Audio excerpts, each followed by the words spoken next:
Bienvenidos a la charla técnica de manejo integrado de virus en papaya.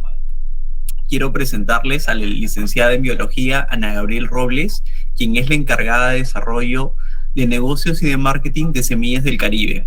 Ana Gabriel cuenta con una amplia experiencia en temas de manejo de cultivo de la papaya. Bienvenida, Ana. Hola, ¿qué tal a todos? Muchas gracias por la invitación y bueno, siempre un placer poder estar aquí saludándolos y compartiendo todo lo que vemos los días en campo. Listo, pues no sé si quieren que ya comience, Anthony, tú me dices para empezar a proyectar. Sí, damos inicio. De acuerdo, y una disculpa, así como en el meme, el del pan se paró afuera de mi casa justo.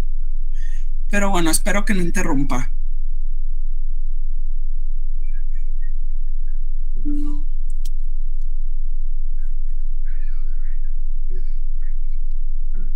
Listo, ahí todos pueden ver mi pantalla. Sí, sí se visualiza. Correcto. Bueno, pues damos inicio. Esta charla es acerca del manejo integrado del virus en papaya. Hay diferentes virus, pero hoy nos vamos a centrar en este que sería el PRCB, ¿no? Papaya Ring Spot Virus. Y bueno, básicamente es el más común y uno de los más dañinos dentro del cultivo de papaya. Hay otro que es en Meleira, que también está empezando a tomar un poco de fuerza. Y bueno, básicamente, permítame un segundito para ponerle a ocultar. Básicamente está causando algo de revuelo, Meleira, pero afortunadamente creo que ahorita no lo tienen o bueno, ya me dirán después si cuentan con él ahí en Perú, espero que no, pero bueno, les puedo pasar algunos datos interesantes acerca de ese también. Pero bueno, básicamente Papaya Ring Spot Virus se puede distinguir por estos signos que podemos ver en pantalla, ¿no?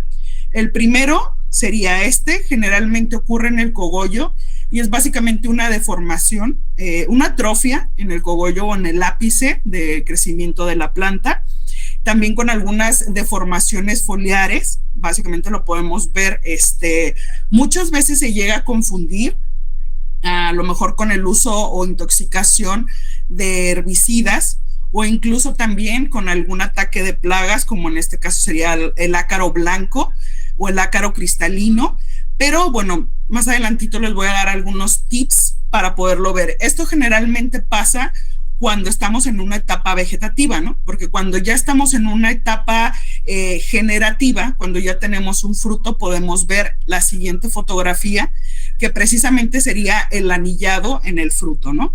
Esto, obviamente, como les digo, no se puede apreciar ya hasta que estamos en una etapa avanzada de la planta, del ciclo fenológico, pero bueno, básicamente los dos que nos pueden anunciar o los más que pueden diferenciarse en una parte temprana dentro del cultivo sería el primero, que les pasé, que tenemos aquí la imagen, donde podemos ver precisamente esta deformación foliar, esta atrofia en el cogollo, y también otro muy importante sería el tercero, que básicamente, como podemos ver, se hacen manchas aceitosas en peciolos y también en tallos, lo podemos apreciar, ¿no? Entonces, si tenemos también algo muy importante que nos puede ayudar un poquito a diferenciarlo de otras situaciones en etapas vegetativas, es la distribución. Nosotros muchas veces podemos pensar, ok, tengo este tipo de sintomatología en el ápice, pero la tengo en manchones o la tengo en lunares. Entonces, eso nos habla muchas veces de que pudiera ser algún otro el causante, alguna otra cosa el causante o la causa de esta sintomatología, ¿no? Podría ser, o podría estar relacionada con ácaros en su momento. Si a lo mejor la distribución dentro de la huerta es lineal, probablemente sea una cuestión de intoxicación por residuos de herbicidas, ¿no? Pero si nosotros la tenemos de forma azarosa o no uniforme dentro de la huerta, esto nos hablaría muy probablemente de que estamos tratando con un virus, ¿no? Una de las situaciones aquí que pues realmente se tiene mucha confusión al respecto es si se cura o no. Les puedo comentar, no se cura, únicamente se controla. Así como muchos otros virus, incluso en la especie humana, no, ya los tenemos, ya los vamos a tener para toda la vida, o en este caso, bueno, en este caso las plantas también ya lo van a tener durante todo su ciclo de vida. Sin embargo, puede controlarse y eso depende de varios factores que vamos a ver más adelante. Bueno, este virus corresponde a la familia de los potivirus y bueno, está considerada, como ya les mencioné, una de las enfermedades más graves dentro del cultivo, precisamente por los daños que ocasiona, sobre todo en cuestión de rendimiento y también daño en fruta que puede llegar a no ser comercializable, ¿no? Afortunadamente ya se han vuelto un poquito más permisivos en esa situación y en algunos casos no se puede apreciar o ya no se aprecia en el grado de maduración precisamente los anillos y ya es un poquito más comercializable, ¿no? Pero pues suele afectar bastante a la cuestión del rendimiento y a la vida, al ciclo de vida del cultivo. Es un virus afortunadamente no persistente.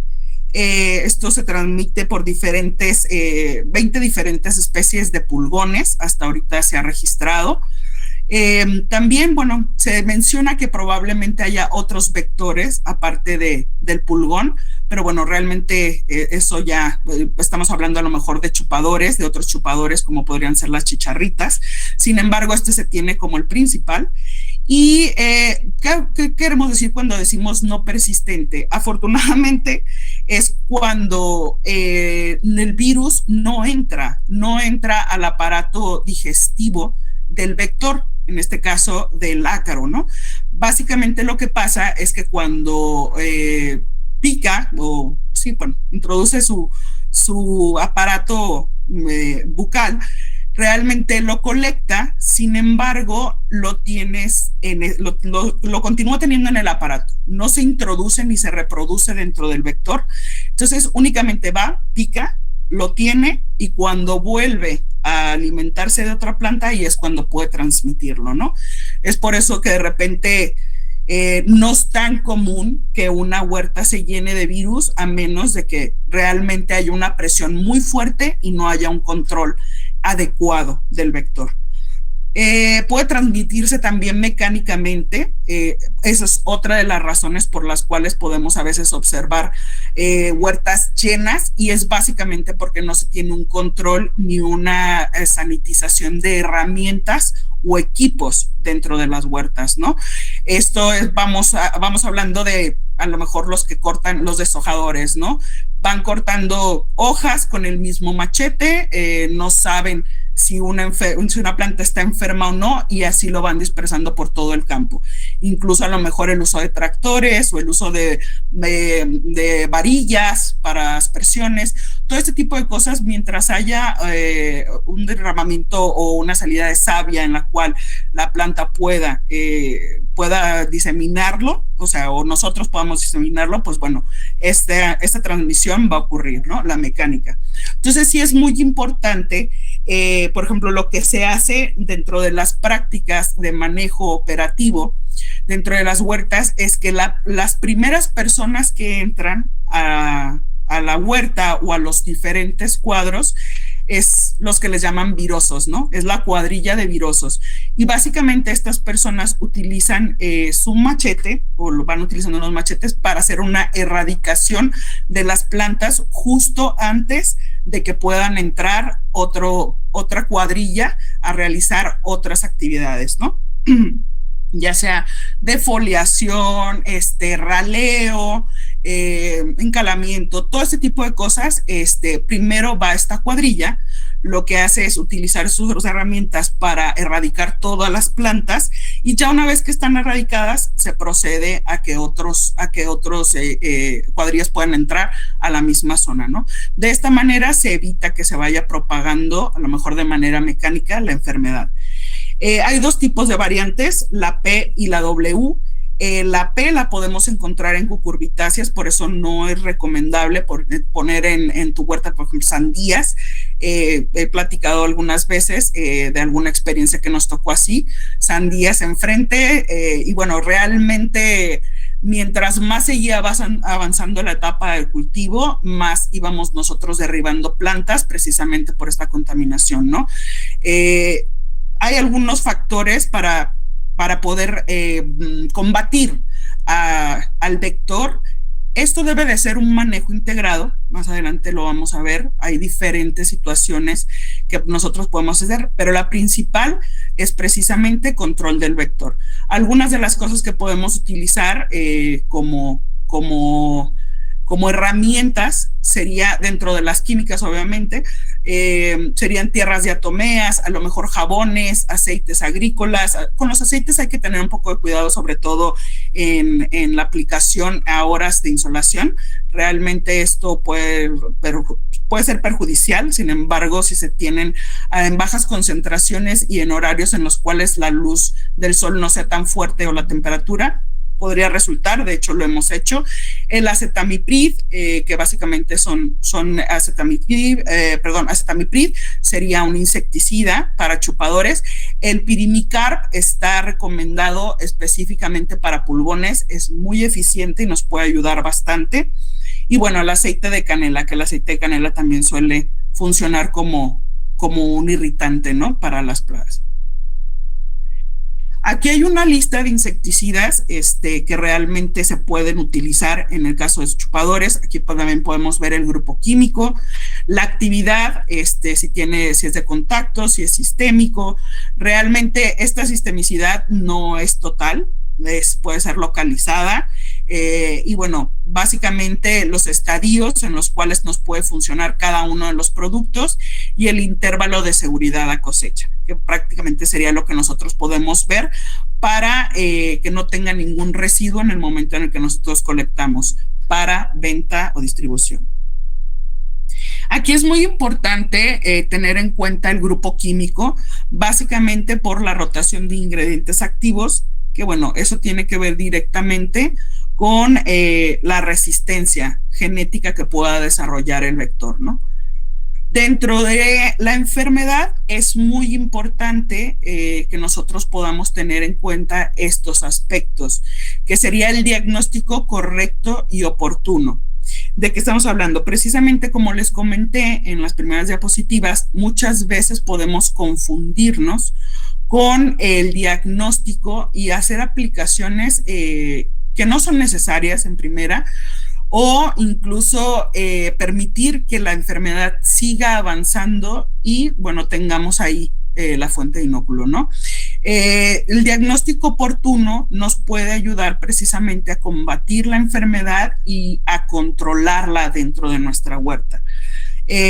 Como les digo, se puede confundir muchas veces con ataque de ácaros, el ácaro cristalino, que también nos hace que le llaman también pata de rana, o incluso también con una intoxicación por herbicida, ¿no? Entonces es muy importante tener en cuenta la distribución, hacer recomendaciones muy seguido, de manera muy frecuente acerca de monitoreos, y sobre todo pues que le pongan importante atención en la cuestión de qué productos aplicar. La erradicación sería de los primeros controles que entra. Esto también tiene que ver con la etapa, ¿no? Por eso pongo erradicación, control. ¿Por qué? Porque, bueno, en etapas tempranas es altamente recomendable que nosotros erradiquemos las plantas enfermas. Esto puede ser desde el trasplante hasta los 3-4 meses de edad del cultivo. ¿Por qué? Porque realmente cuando un virus ataca en esta etapa de desarrollo de la planta, ya la convierte en un organismo muy vulnerable y poco productivo muchas de las veces, ¿no? Se necesita bastante atención en cuestión a fertilización y otro tipo de manejos para que una planta que en esta etapa ha sido contagiada pueda tener un rendimiento alto o igual al de una planta al de una planta sana, ¿no? Entonces, básicamente en estas etapas del trasplante a los 4 meses, es muy recomendable la erradicación. De hecho, ni siquiera a lo mejor podrán ver en las plantas sanas y en las plantas enfermas la diferencia en los bancos de fruta, la diferencia a lo mejor en la fortaleza o el vigor de la planta, muchas de estas cosas en la producción de floración. Entonces tiene que ver con que si tú la dejas en el campo, solamente como viene en el siguiente punto, tú estás dejando una fuente de inóculo que a final de cuentas pueda resultar en una baja de rendimiento general, mientras las plantas que tú tienes sanas se están contagiando. Después de los 5 meses, ya muchos aquí le llamamos soltar virus, es básicamente porque ya cuando se enferman a los 4 o 5 meses, ya la planta ya tiene más desarrollado su sistema de defensas. Entonces, hay una afectación, obviamente, pero ya no se ve tanto reflejado en la cuestión de rendimientos, o incluso empiezan a ser asintomáticas en algunas cuestiones, como en la aparición de manchas en la fruta. Sí se puede ver una afectación en el ápice, obviamente, en las hojas, pero esto no llega a afectar tanto a la parte que más nos interesa, que serían los frutos, ¿no? Entonces, por eso está esta recomendación. Erradicación sería en etapas tempranas del cultivo, control sería a lo mejor ya en etapas ya maduras, ¿no? En etapas ya generativas, ya cuando ya no se ve tanto, pues bueno, ya controlo la enfermedad con diferentes situaciones que vamos a ver dentro de un manejo integrado, ¿no? Precisamente ahí está el otro punto, que sería el manejo integrado de la enfermedad. Hay 2 tipos de resistencia que puede presentar la planta, sería la adquirida y la inducida. Básicamente la adquirida es la que la planta ya tiene en su sistema, es bajo algún ataque la producción de algunos metabolitos, de algunos metabolitos secundarios que nos ayuden para combatir tanto plagas como enfermedades, y la inducida es aquella que pues realmente nosotros bajo algunos productos podemos incitar a la planta a la producción de diferentes metabolitos secundarios o incluso de proteínas de resistencia y otro tipo de situaciones, ¿no? O aminoácidos. Entonces, dentro de esto también es muy importante tomar en cuenta el ciclo biológico del vector. Esto es porque depende mucho de qué tan rápido mi vector se reproduce y la frecuencia en las aplicaciones que yo tengo que hacer y el ingrediente activo que yo voy a rotar. ¿Por qué? Porque si estamos tratando con un pulgón, el pulgón tiene un ciclo de vida corto realmente, y más cuando hay condiciones de clima que son realmente óptimos para su desarrollo. Entonces, si nosotros tardamos en hacer el control del vector, puede que vayamos teniendo más plantas enfermas en campo. Igual con la chicharrita, en todo caso, porque también en esta vez no lo vimos, pero ya lo veremos después. Fitoplasmas también es una enfermedad que suele confundirse también con virus, y es producida también, bueno, más bien su vector es la chicharrita, ¿no?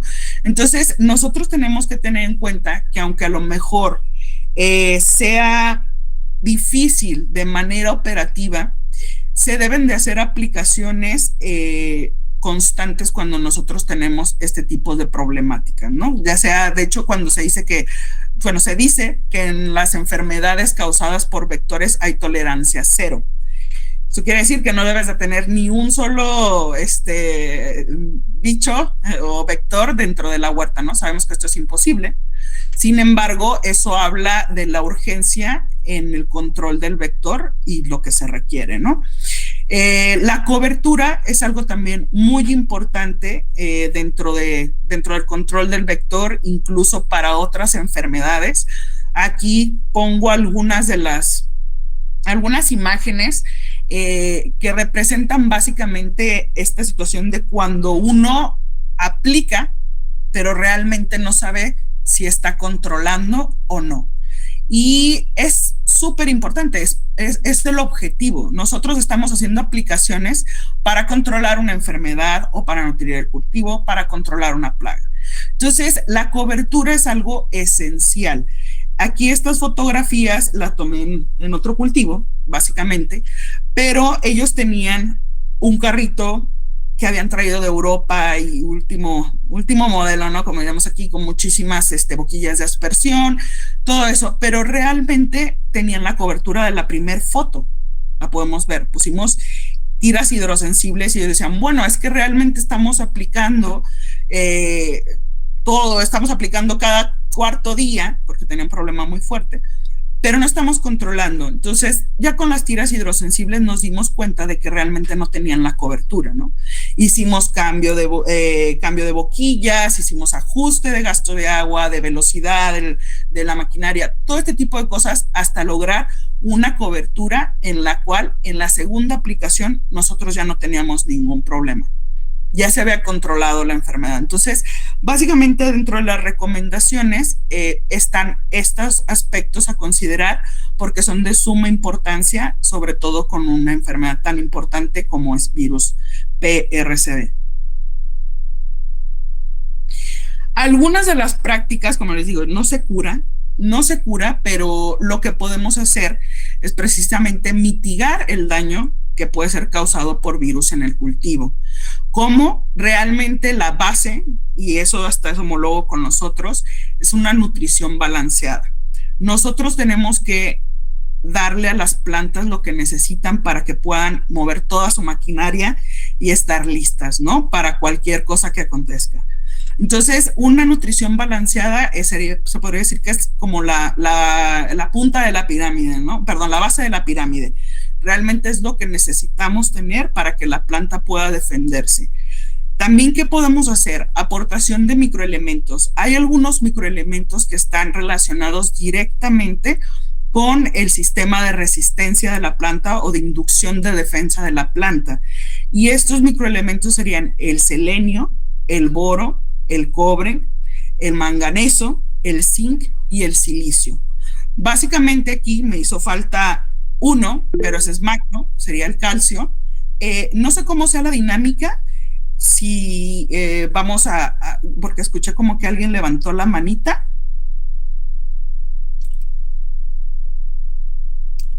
¿Aló? No, nadie ha levantado la mano, Ana.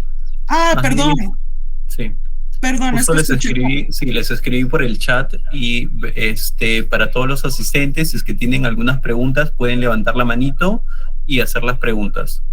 Perfecto. Cuando pase eso, ¿me puedes avisar, Anthony? Claro. Porque como estoy presentando, no veo, ¿vale? Pero sí, si hay alguna pregunta, adelante.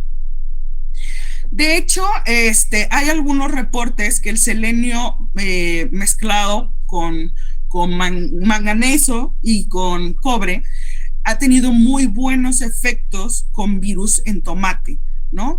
Y básicamente es porque algunos de estos elementos forman parte de, se podría decir, de la cascada de señalizaciones y de lo que se requiere como para la activación de defensas de la planta, ¿no? El cobre se ha demostrado que en pequeñas dosis y frecuentes puede ayudar también a activar el sistema de defensa de la planta.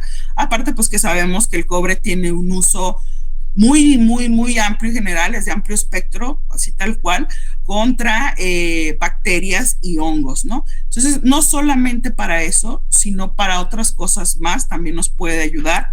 El boro, como sabemos, el boro, el calcio y el silicio conforman parte estructural de la pared celular. Entonces, realmente esto nos hace que pueda ayudarnos a ser menos propenso a enfermedades, incluso a ser menos propenso para plagas también. ¿Por qué? Porque hay cambio de la estructura, hay un endurecimiento de los órganos de la planta. Esto resulta menos atractivo y muchas veces también en la coloración.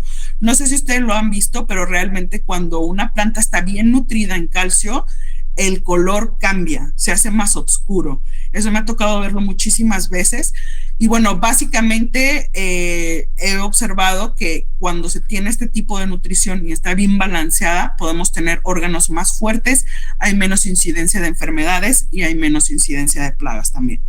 Entonces, estos elementos es importante que se empiecen a integrar dentro de un programa de nutrición de la planta. Muchas veces lo dejamos de lado porque son microelementos, pero son muy, muy importantes para diferentes funcionamientos y en este caso para la defensa, ¿no? Entonces, sí les recomendaría que dentro también del manejo que ustedes recomienden, se hagan aspersiones de microelementos y sobre todo que tengan estos que estamos viendo, ¿no? El zinc también es muy sabido que ayuda al sistema de defensa de la planta, incluso también al de los humanos. Entonces, pues bueno, estos elementos es importante que los empecemos a recomendar y a integrar. Y que se metan también de manera frecuente y a lo mejor en dosis recomendadas o hasta incluso en dosis bajas, no hay ningún problema. Dentro de otras de las herramientas que tenemos dentro del manejo integrado, serían los fitoestimulantes, ¿no? Para mitigar el daño por virus. Y básicamente dentro de los fitoestimulantes podemos encontrar las fitohormonas naturales. Ojo, esto lo repito mucho porque hay a veces mucha confusión. No es lo mismo una fitohormona natural que un regulador de crecimiento. Un regulador de crecimiento suelen ser la mayoría de origen sintético y suelen ser también muy agresivos con la planta, ¿no? Mientras que una fitohormona de origen natural generalmente vienen acompañados en productos orgánicos como aminoácidos, extractos de algas, que también más adelante los vamos a ver, y básicamente las fitohormonas naturales que podemos utilizar porque hay diferentes, ¿no? Aquí lo podemos ver en esta pequeña imagen, hay estimuladoras e inhibidoras. Generalmente las inhibidoras, como el ácido abscísico, realmente la planta las produce, obviamente todas estas las plantas las producen, pero nosotros le podemos dar una ayudadita, ¿no? Y cuando me refiero a darles una ayudadita, las que más podemos utilizar y las que más nos sirven en caso de virosis o en caso de enfermedades fuertes serían auxinas y citoquininas. Realmente son las estimuladoras las que más nos pueden ayudar, tanto en cuestión de se podría decir activación de yemas, tanto foliares como florales, activación de raíces de la planta. Todo este tipo de estímulos los pueden recibir principalmente con estas dos fitohormonas naturales, ¿no? También otra de las ayuditas que le podemos dar serían los ácidos húmicos y los ácidos fúlvicos. Esto es básicamente, bueno, los ácidos húmicos nos ayudan muchísimo para la cuestión de crecimiento radicular, porosidad en el suelo, una mejor aireación, mientras que los fúlvicos también nos ayudan muchísimo con los factores químicos que podrían ser la disolución de algunos elementos que están en suelo para que la planta pueda tener una mejor absorción de los mismos. Entonces también es muy recomendable que dentro de algunas de las funciones, ¿no?, que tienen de manera general. Entonces, estos podrían ser otros de los fitoestimulantes que podamos utilizar. También están los aminoácidos, como se los mencionaba, y aquí es muy importante tener en cuenta, cuando nosotros hacemos recomendación de aminoácidos, muchas veces los tienen en cócteles, ¿no? Pero también es importante saber para qué nos sirven dentro de las plantas los diferentes tipos de aminoácidos que se pueden llegar a tener. ¿Por qué? Porque la finalidad que tenemos es reducir un estrés provocado por una enfermedad, pero que también puede detonarse por un estrés biótico o abiótico, ¿no?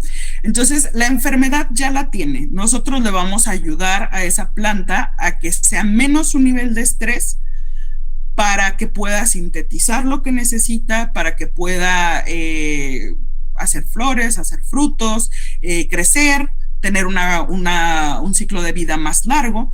Entonces, nosotros tenemos a veces que enfocar nuestras aplicaciones y también tomar en cuenta el medio en el que está la planta los diferentes tipos de estrés que puede estar, los cuales puede estar inducida, si es sequía, si es helada, si son altas temperaturas, si son, no sé, el suelo que puede estar muy compactado. Entonces nosotros podemos ayudar a la planta en diferentes tipos de situaciones, ¿no? Y es muy importante saber para qué sirve cada uno de los aminoácidos, ¿no? Por ejemplo, en caso a lo mejor si nosotros estamos viendo que son días en los cuales no hay tanta luz, son días nublados, a lo mejor la cuestión de intercambio de gases no se está favoreciendo, bueno, pues a lo mejor la glicina, la serina, aspartina pueden ser funcionales, ¿no? La cisteína podría ser en cuestiones de intoxicaciones, también la cisteína, bueno, pues también tiene por ahí azufre, entonces es parte de la conformación, nos puede ayudar en caso de heladas, bajas temperaturas. Entonces, este tipo de conocimiento nos puede ayudar a facilitarle más a la planta precisamente la reducción de estrés y la producción de lo que ella requiere para que pueda tener una vida más larga, ¿no? Para que no se esté preocupando por sobrevivir, sino que tenga todo lo necesario para vivir y poder producir, que es lo que nos importa. Y otra de los factores que nos pueden ayudar o de las herramientas que nosotros podemos tener para mitigar el daño de virus serían los inductores de resistencia o elicitores en inglés, ¿no? Lo llaman así. Y básicamente estos inductores de resistencia van mucho de la mano, como les digo, son todas herramientas y es un manejo integrado debido a que tiene que ver con muchos factores, no hay cura para esto y simplemente es un control de por vida, es un control dentro de la vida del cultivo, ¿no? Dentro de los inductores de resistencia hay algunos también que ya los produce, como les mencionaba, como en el caso de las fitohormonas naturales, los produce la planta, pero hay otros en los cuales realmente una aplicación extra de estos puede ser muy funcional, ¿no? Estamos hablando a lo mejor del ácido salicílico, que el ácido salicílico lo produce la planta, pero si nosotros hacemos aplicaciones del mismo, hay diferencia, hemos visto diferencia, incluso no solo con virus, sino también lo hemos visto con hongos, enfermedades foliares, se pueden reducir hasta en un 30-40% las enfermedades foliares cuando nosotros hacemos aplicaciones de ácido salicílico. Aparte también está el quitosano. El quitosano realmente ya, afortunadamente ya lo podemos tener formulado en algunos productos de venta. Entonces está el benzotiazol. Muchos de los fungicidas de cuarta generación funcionan como un inductor de resistencia. Entonces, eso tiene que ver por mecanismos que en el momento en el que tú aplicas, mecanismos que se activan por las fórmulas químicas que tienen estos mismos productos, ¿no?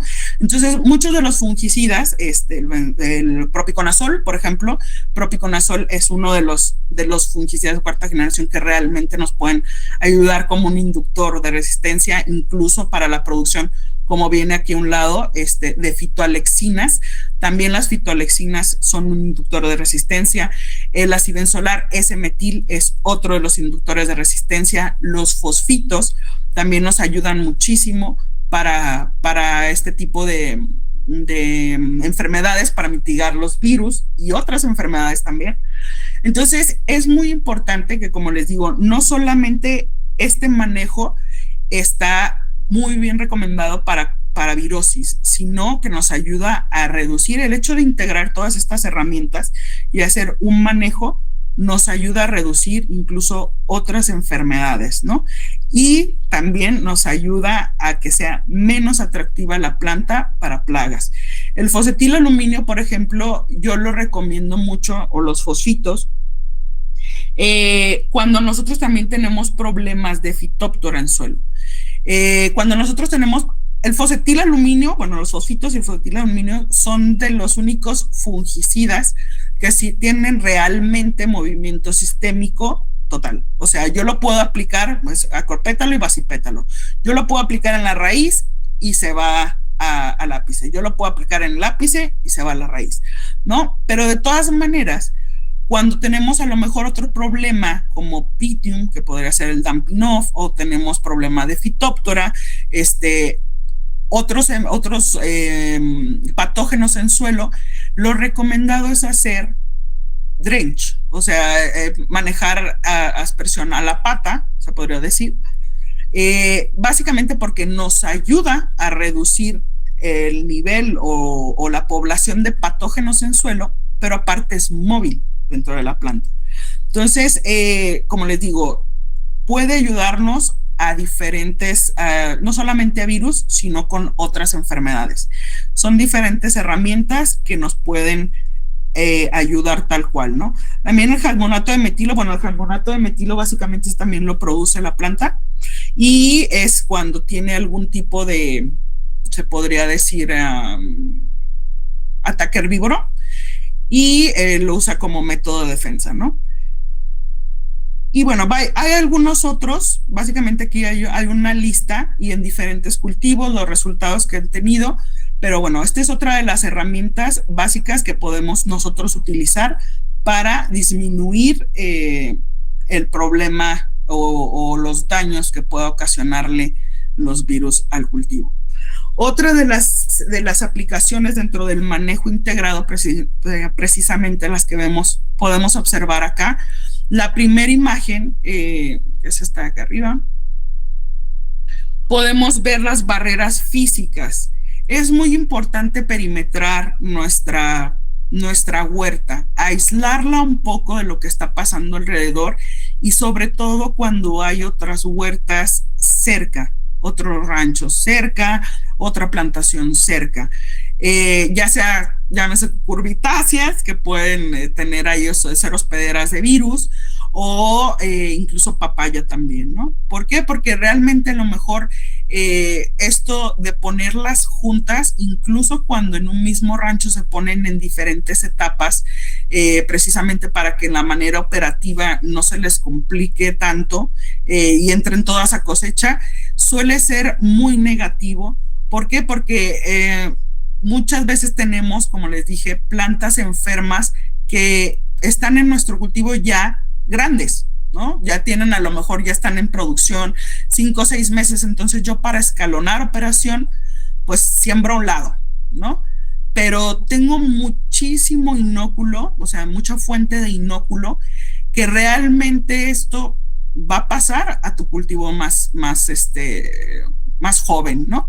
Entonces, generalmente las huertas que se suelen poner muy juntas a otras y ya tienen una etapa avanzada y tú pones tú recién trasplantas, ten por seguro que muy probablemente una alta población de ese nuevo cultivo se va a enfermar, ¿no? Entonces, es muy importante cuando, primero, no escalonar dentro de la misma área, dentro del mismo rancho, dentro de la misma huerta, ponerlas todas de preferencia con semanas nada más de diferencia para que el cultivo se vaya lo más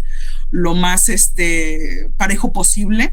Y cuando tienes vecinos que van a sembrar apenas o que ya tienen su plantación, hacer este tipo de práctica de periferia y de barreras físicas, ¿no? ¿Por qué? Porque nos ayuda un poco a contener los vectores precisamente que pueden ayudar no ayudar, perjudicarnos con el contagio del cultivo, ¿no? La segunda imagen precisamente es el uso de biológicos. Aquí puse los hongos entomopatógenos, pero también podemos hacer uso de bacterias, pues que realmente atacan a los patógenos, insectos depredadores, todo el manejo biológico, como lo podemos ver acá abajo, tanto lo que involucre bacterias, hongos, insectos, pueden ser realmente, incluso ahí está la chincha pirata, está aquí a un lado, nos pueden ayudar muchísimo, muchísimo para el control también de enfermedades y también el control de plagas, ¿no? ¿Qué podemos hacer nosotros también para ayudar a que en este caso a lo mejor los insectos benéficos puedan estar de manera natural en la huerta, ¿no? Aparte de estas barreras físicas que pueden actuar como su reservorio, también es muy recomendable lo que podemos ver aquí, que sería plantas reservorio dentro de nuestros mismos surcos, porque son como poner pequeñas casas o condominios muy cerca de la plaga, ¿no? Aquí nosotros, por ejemplo, los girasoles, pero hay muchos más, como cempasúchil, otro tipo de plantas, generalmente se recomiendan que tengan flores. Pueden ser muy atractivas precisamente para los insectos benéficos y entonces tú estás poniendo casas para los insectos benéficos. ¿Qué tenemos aquí también que tomar en cuenta? Los hábitos de los insectos. ¿Por qué? Porque estamos tratando con una enfermedad que tiene un vector. Los insectos depredadores son móviles, son muy móviles. Entonces, si nosotros ponemos diferentes casas, podrían ser girasoles la misma plantación, entre el mismo surco, nos aseguramos de tener una mayor cobertura y una mayor población de estos insectos, que nos pueden ayudar ya sea con ácaros, ya sea con chicharritas, perdón, con pulgones, con mosquitas blancas. Entonces, todo esto tiene que ver, ¿no? Todo esto tiene que ver y mientras nosotros utilicemos la mayoría de las herramientas para poder controlar estos vectores, estas plagas, estas enfermedades, nos va a ayudar. Todo suma realmente en un manejo integrado, ¿no? Y bueno, básicamente aquí también sería la última, sería buenos drenajes, ¿no?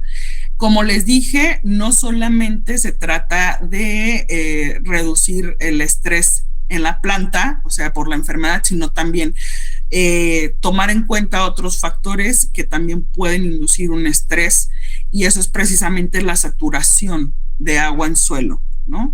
Si nosotros, el órgano principal, no el más importante, pero el más principal de la planta, bueno, sí podría ser uno de los más importantes o el más importante sería la raíz, ¿no? Por ahí está comiendo, aunque generalmente sí, muchos dicen, oh, ok, es que hace fotosíntesis, sí, pero la mayoría de los nutrientes y todo lo absorbe por medio de la raíz.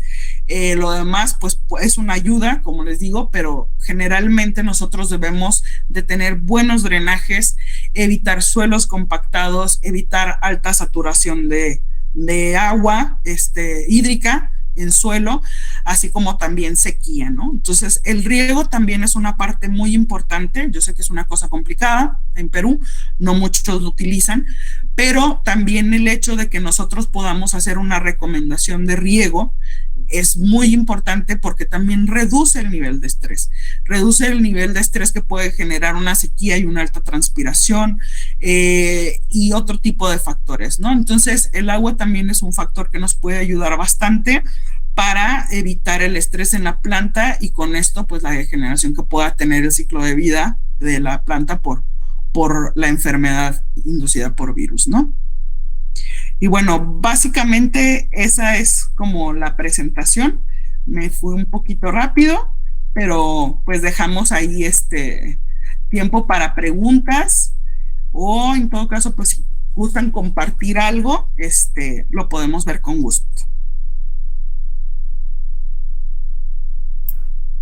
Listo, muchas gracias, Ana. A ver, a los asistentes tienen algunas preguntas, pueden levantar la mano para que Ana pueda resolver sus preguntas. Perdón, voy a...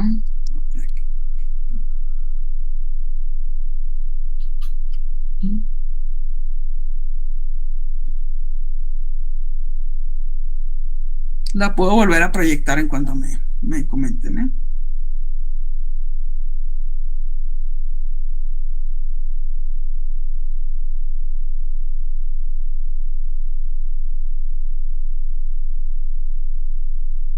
¿No hay ninguna pregunta? Anímense. De repente, Frin, que ve bastante papayas, ¿tienes alguna duda? Héctor, Andrés.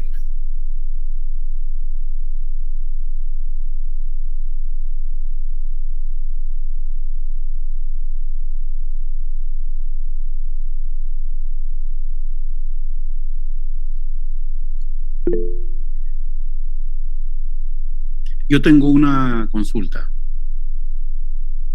Adelante. A ver, mira, todavía en muchas de nuestras zonas se practica el resaque de semillas. Cada vez es menos, pero aún se mantiene. Entonces, sería bueno poder explicarles a los chicos cuál es, dentro de los problemas virósicos que se manejan, cuál es el riesgo más serio que pueden enfrentar cuando se realiza esta práctica del resaque de semillas. Muy de acuerdo contigo, perdón, no aparece tu nombre. Jesús. Jesús. Muy de acuerdo contigo. Afortunadamente PRCB no es una enfermedad que se transmita por medio de virus, pero Meleira sí. Perdón, por semilla. Meleira es uno de los principales problemas en zonas de resaque. ¿Por qué? Porque realmente la transmisión sí se va hasta la semilla, ¿no? La semilla está contaminada y nosotros al momento de promover el resaque en plantas con virus, nosotros estamos haciendo precisamente esta diseminación, ¿no?, de la enfermedad. Entonces, sí es muy importante. Muchas gracias, qué bueno que lo comentaste, son de los datos curiosos que ahí hay con respecto a virosis y el virus de Meleira, que está empezando a tomar, precisamente por esa situación, está empezando a tomar mucha importancia. Incluso aquí hay un estado en México que se utiliza muchísimo el resaque y ahorita están con un muy fuerte problema de Meleira precisamente por lo mismo, ¿no? Entonces es importante, tal cual. Muchísimas gracias, Jesús. Correcto. Gracias. Jesús Chino, por el chat comenta, ¿tienes alguna experiencia con utilizar aminoácidos para estabilizar a las plantas atacadas por virus? Sí, la verdad que te digo, depende mucho de la zona en la que te encuentres y el tipo de clima también que tú tengas, pero pues bueno, realmente hay muchos productos, incluso hasta los ves. Yo he visto aquí bastantes productos que son como cócteles, diferentes tipos de aminoácidos con extractos de algas que precisamente a veces son extraídos de los extractos de algas, se extraen como los aminoácidos y aparte las hormonas de origen natural, ¿no? Entonces hay aplicación de diferentes productos, ya tendrían que revisar a lo mejor, o si tú gustas, tú tienes ahí mi número, puedes mandarme los productos que están disponibles allá, como para hacerte ya recomendaciones más puntuales y que me digas más o menos qué tipo de zonas o qué tipo de climas tienes allá, como para hacer algo más dirigido. Pero sí funciona bastante bien. Todos, como les digo, estos en combinación, tanto fitoestimulantes como inductores de resistencia, la verdad que marcan mucho la diferencia y sobre todo también con una buena nutrición, ¿no?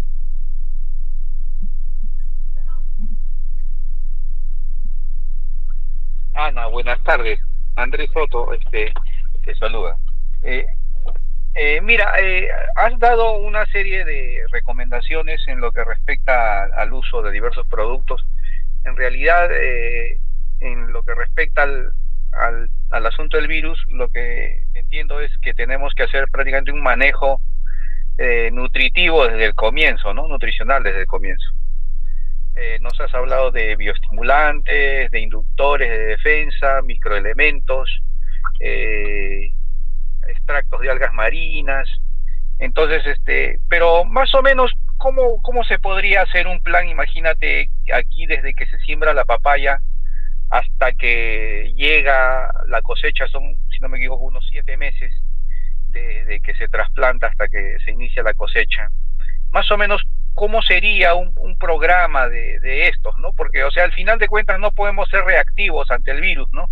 O sea, cuando aparece recién voy a querer aplicar todo. ¿Cómo sería, o sea, desde un comienzo para evitar un poquito que se manifieste tan agresivo, ¿no? Porque al final entiendo que tenemos que aprender a convivir con el virus. Así es.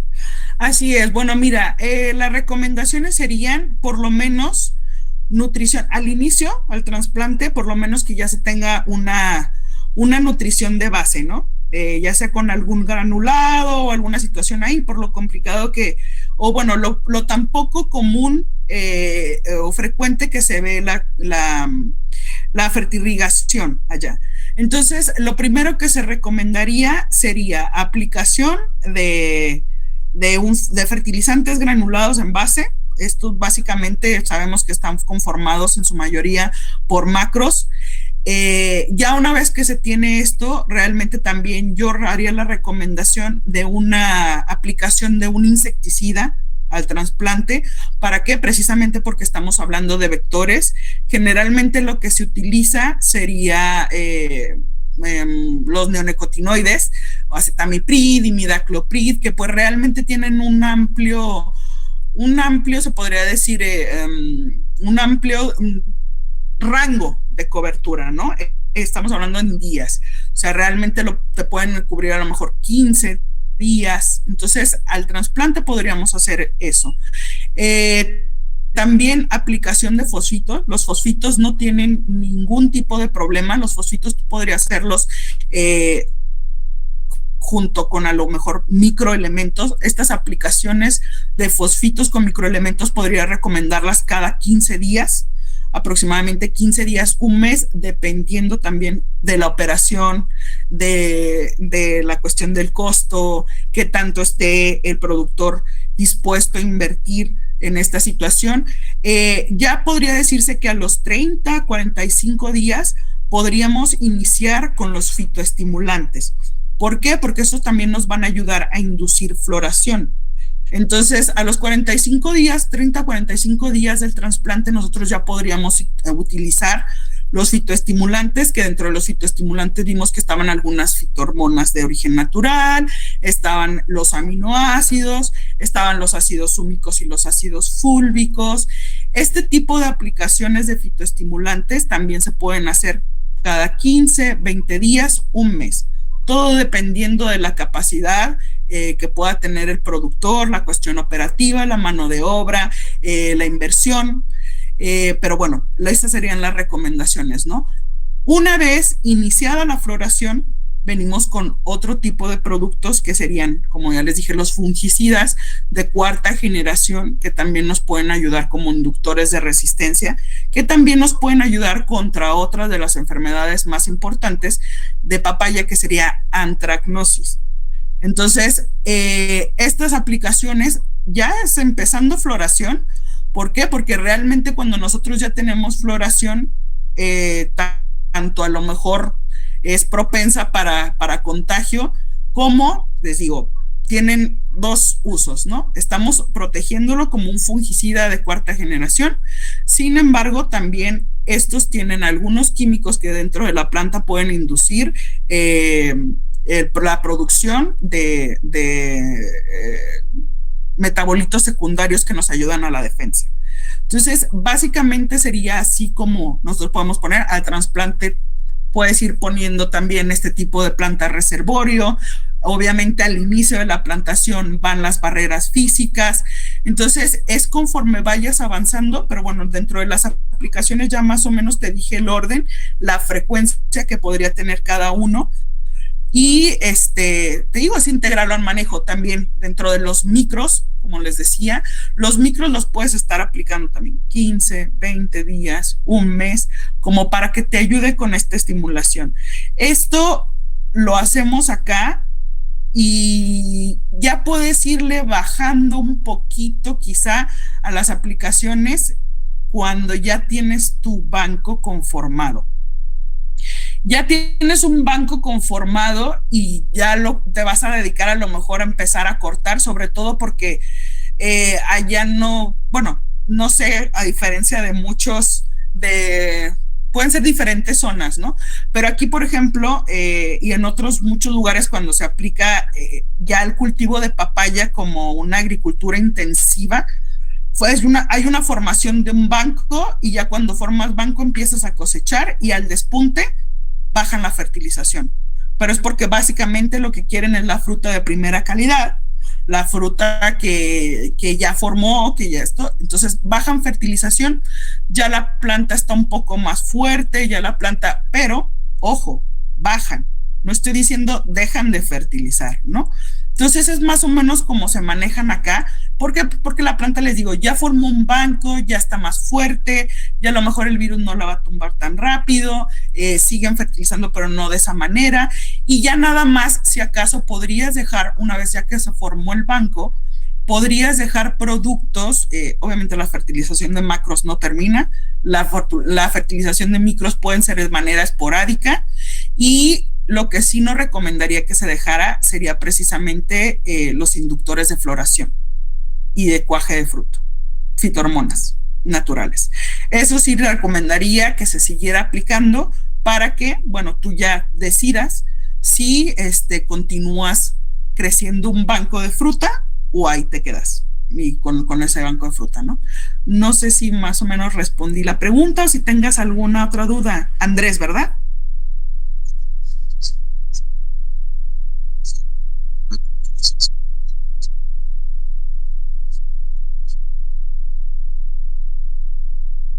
Perdón, no te escucho. ¿Ahí me escuchas?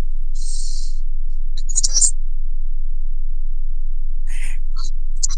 Muy bajito, como que no hay muy buena señal. Sí, seguro. Si gustas escribirlo en el chat, esa puede ser una opción para que podamos, en caso de que no te escuchemos, podamos leerte, Andrés. Ok, ya. Ah, mira, Ya, creo que ya te escuchas bien. Ya, no, te decía, bueno, te refieres a cuando llegas al ciclo, al banco, dices bajar la fertilización, pero en este caso sería De aplicar nitrógeno, bajar las dosis me imagino de nitrógeno, ¿no? Sí, mira, ya una vez que estamos entrando, por ejemplo, sabemos que en la etapa, aquí podemos separarlo en dos, etapa vegetativa y etapa generativa. Sabemos que en la etapa vegetativa los macros juegan un papel esencial, y sobre todo en este caso a lo mejor nitrógeno. Obviamente todos tienen su importancia, por algo son macros, pero bueno, ya una vez que pasa esa etapa generativa, sabemos ahí que hay un cambio sobre todo en nitrógeno potasio, ¿no? Ya hay un cambio, ya tu planta a lo mejor puedes bajarle en una etapa generativa que es producción de flores y de frutos, puedes bajar un poquito la proporción, pues que sea 2:1 de nitrógeno y de potasio, ¿no? Ahora va a necesitar más potasio que nitrógeno, ¿no? Sin embargo, en una etapa vegetativa necesita más nitrógeno que potasio. Entonces, el fósforo lo necesita igual, porque sabemos que el fósforo, bueno, es ATP y aparte producción de raíces. Entonces, ahí en esa situación sí es bajar la fertilización y precisamente es bajar a lo mejor el nitrógeno, sería 1, porque pues ya está tu banco formado y lo que quieres es seguir haciendo frutos. Entonces, básicamente dentro de los elementos que nos ayudan a seguir haciendo frutos está el potasio, está el zinc, está el boro, está el calcio. Entonces ahí es donde debes de aumentar y hacer ese switch, ese cambio en la fertilización a generativa, precisamente para que la señalización de la planta sea produce flores, produce frutos. Y por eso te digo que si quieres continuar generando un banco, es recomendable que no te alejes mucho de las fitohormonas naturales, que funcionan como fitoestimulantes para precisamente que te ayuden, te den un empujoncito con esa producción de fotoasimilados, el intercambio de fotoasimilados para producción de frutos, ¿no? También la luz es algo que se requiere y es como el otro medio que toma la planta para poder generar frutos, ¿no? Los fotoasimilados que vienen producto de la fotosíntesis. Muchas gracias por la explicación. Claro, un gusto. Jesús Chino nos pregunta por el chat si hay híbridos comerciales con tolerancia a virosis. Híbridos comerciales con tolerancia a virosis, sí hay, pero ojo, hay una diferencia muy grande en tolerancia y resistencia. La hibridación precisamente lo que nos confiere es una tolerancia. Esto es básicamente, ¿por qué? Porque yo observo en campo una planta que produce muy bien y observo otra que es tolerante precisamente a virus, ¿no? Tiene se comporta muy bien, digamos que a lo mejor hasta es asintomático, ¿no? Tiene virus, se le puede ver un poco a lo mejor en el ápice, pero tiene este cierto vigor que le confiere esta tolerancia, ¿no? Entonces, yo lo que hago es hibridar, ¿no? Tomo ese, digámoslo así, ese padre a lo mejor vigoroso y tolerante a un virus, con esa madre súper productiva, y de ahí salen híbridos que son tolerantes. Sin embargo, la resistencia se confiere en su mayor parte por manipulación genética. O sea, ahí podría ser por a lo mejor el transgenia o destruir el gen al cual está afectándolo y hacer una modificación con ingeniería genética. Este tipo de cosas las confiere ya, la resistencia es conferida por esa parte, pero la tolerancia precisamente se da por casos de hibridación. Entonces sí hay. De hecho, dentro de los materiales de semillas del Caribe, se ha observado que el más tolerante es Passion Red, y de ahí podríamos jugar con los categoría Baby, y uno de los más susceptibles es precisamente Intensa, ¿no? Entonces es lo que, bueno, categoría Baby estoy hablando de Silhouette, Sweet Sense y Juve. Entonces, y ya de ahí podría decirse que el más susceptible es Intensa, dentro de los híbridos.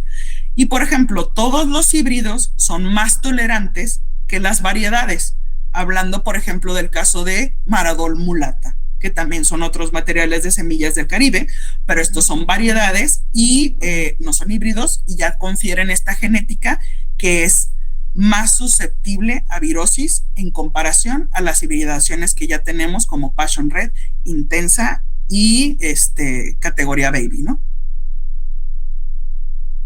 Dentro del mercado también hay, para terminar, dentro del mercado también hay otros más tolerantes o menos tolerantes. Por ejemplo, Tainun es uno de los materiales que mejor se comporta en tolerancia a virus, ¿no? De manera mundial. Irving Bauer pregunta, una vez que presenta con regular agresividad el virus, ¿qué tanto incrementa el costo de producción para tratar de controlar o regular esta problemática? Mira, pues eso depende mucho precisamente del manejo del productor, ¿no? Pero yo sí te podría decir que se ha observado quizá, o sea, dentro de las huertas en las que yo estuve trabajando, se podría decir que si tú dejas la planta, esa planta te puede infectar otras 5 más. Entonces ahí sí es como de pensarse, ¿no?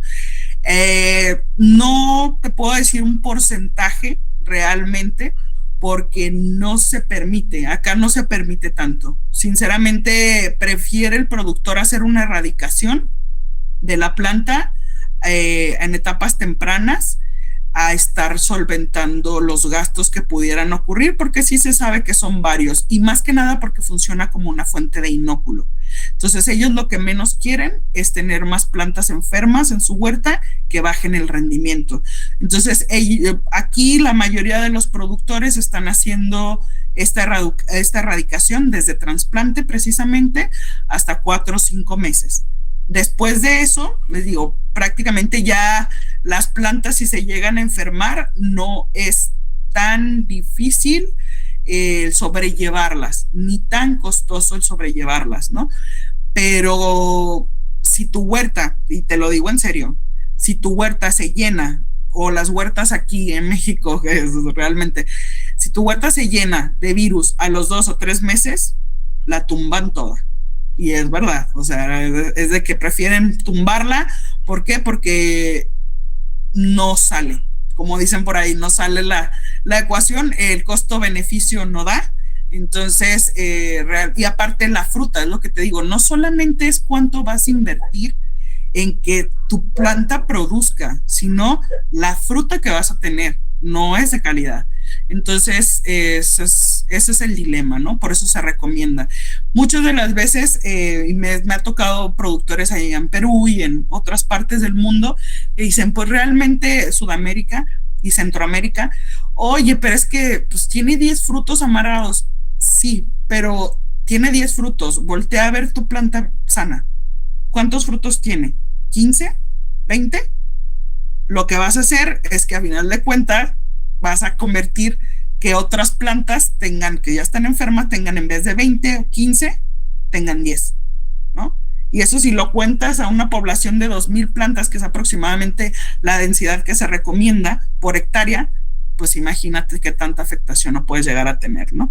Entonces, eso es más o menos ahí. Aparte que sabemos que los insumos han encarecido bastante, ¿no? Entonces ahí es donde tú te pones a pensar si me conviene estar manteniendo una planta desde inicio, desde los primeros meses hasta cosecha, con esa enfermedad, si muchas veces a lo mejor muchos productores ni siquiera quieren fertilizarla, ¿no? Entonces imagínate, aparte de decirles, fertilízala bien y ponle esto y ponle esto. Entonces sí es mejor la erradicación en muchos de los casos.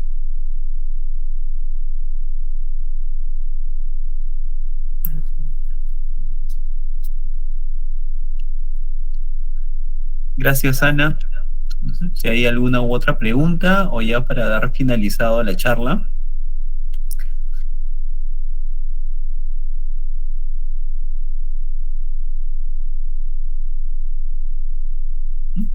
Bueno, parece que ya no hay más preguntas. De acuerdo, pues muchísimas gracias. Espero que les haya pasado algo de información útil y pues realmente ya muchos de ustedes creo que tienen por ahí mi contacto en caso de que tengan alguna otra duda o alguna pregunta, situación, pues pueden contactarme por medio del WhatsApp y yo con gusto por ahí los atiendo.